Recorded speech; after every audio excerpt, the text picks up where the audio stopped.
Nos movemos para atrás, ¿eh? No nos quedamos parados. Eso es, nos vamos para atrás.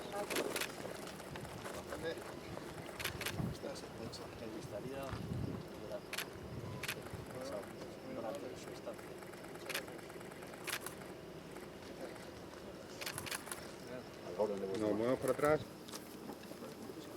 No solo por la trascendencia de su tarea de hoy, sino también por su persona. La cartilla de la Guardia Civil en...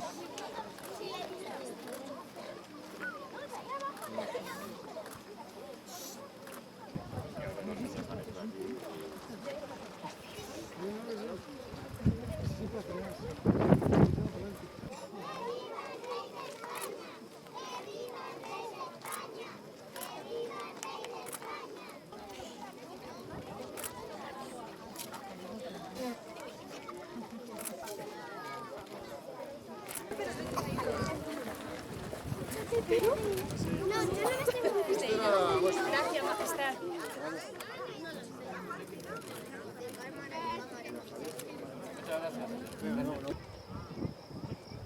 Queremos mostrar algunos ejemplos del trabajo que hacemos dentro del marco del tráfico de especies protegidas.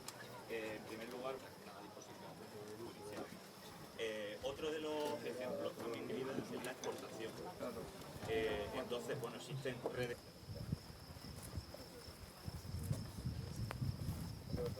Desarrolla esta orden donde se divide en 3 fases forestales y luego hay una tercera fase que sería la análisis. Si me acompaña. Y la utilización, pero avanza a la vez. En el año pasado se estima que se han generado 1.500. Claro, sí, los residuos. Hay unos...